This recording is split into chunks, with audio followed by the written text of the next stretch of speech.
欢迎收看《澳财访谈》，我是克鲁斯。过去45年里，作为中澳关系进步的重要推动者，澳大利亚中国工商委员会 ACBC 始终致力于推进两国企业层面的交流与合作。在这期节目中，我们有幸请到了 ACBC 的全国主席 John Brumby 接受我们的采访。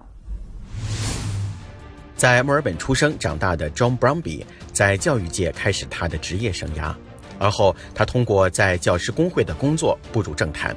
1983年，他被选为维州西北部城市本地哥的联邦众议员。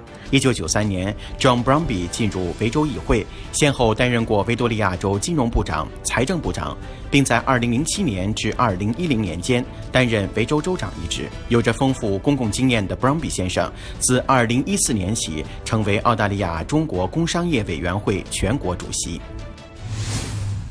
So thank you very much, John Brumby, for joining us. We know you have a busy schedule as chairman of the AustraliaChina Business Council. So what is your role as the chairman of the ACBC? How long have you been in the role and what does it entail?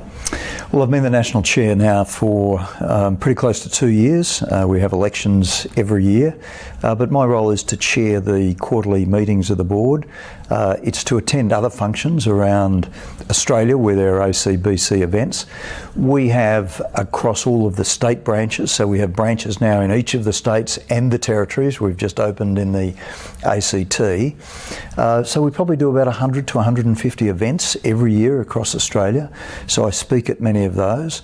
Obviously I visit China often, and in essence, really, the role of the ACBC is to assist and facilitate more trade and more investment between Australia and China, and to assist Australian businesses exporting or setting up operations in China. So most of my work is around that goal and that objective. Okay, so what do you feel is the greatest achievement of the Australia-China Business Council to date? Well, we've been in existence for best part of 45 years. We've got around 1,000 companies now that are members, so I think our achievement has been in supporting and fostering and encouraging a higher level of engagement and partnership between China and Australia.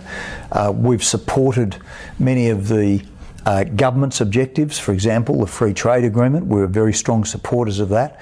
I've said on many occasions that I think this free trade agreement, CHAFTA, opens up enormous opportunities for Australia. But the beauty of the Australia-China Business Council is our central focus is about business. It's about commercial engagement. It's about trade. It's about exports, imports. It's about tourism. It's about full fee paying students from China.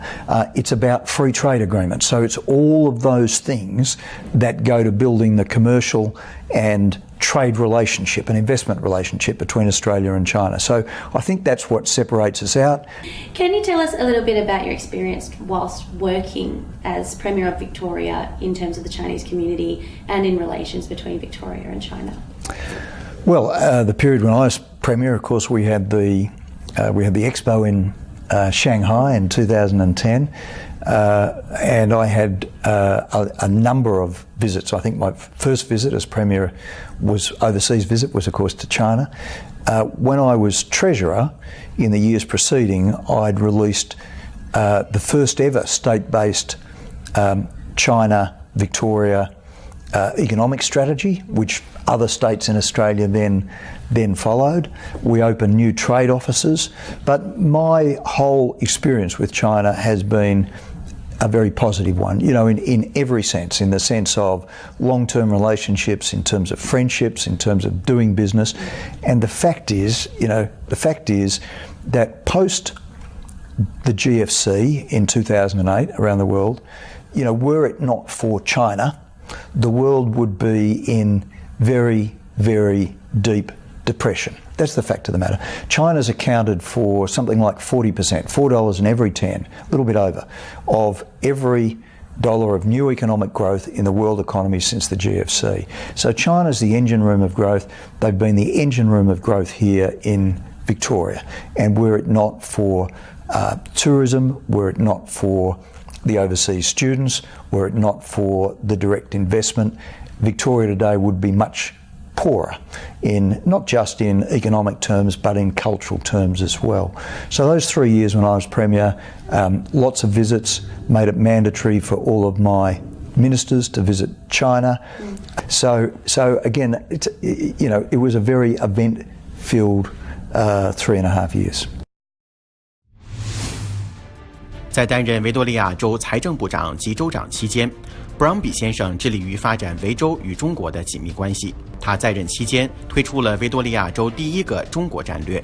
John Brumby 一直强调澳中关系的重要性，他多次到访中国，这其中包括启动了维州在南京和上海的贸易及投资办公室。在退出政坛之后 ，Brumby 先生担任多家企业的董事，这其中也包括华为澳大利亚分公司董事一职。So, as a former Premier of Victoria, in terms of that investment, how have you viewed recent increases in Chinese investment into the state of Victoria? Well, obviously I'm very positive about that, as I'm very positive about investment right across Australia. And, the thing about foreign investment for Australia is we're a big country geographically with a small population, 24 million people. So we've always needed foreign direct investment. In Australia's history, though, it's always been the case that most of that FDI was coming from the United States or Britain or Germany. It's really only been the last decade that we've seen more of that coming from China. So I think all of this, is very positive for Australia. And the thing for Australia is if we don't get enough foreign direct investment, we won't get the jobs and the projects and the exports that will sustain our standard of living in the future. It's as simple as that. So the ACBC this week released a very short report on Chinese investment into sport.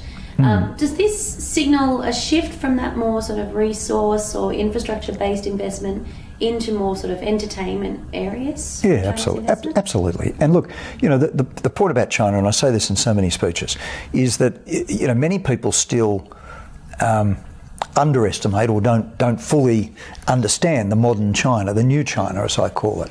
And for many people in their minds, it's still this picture of a country which imports lots of coal and iron ore and makes cheap manufactures and white goods and t-shirts and things. The reality is that China's economy is transitioning very rapidly.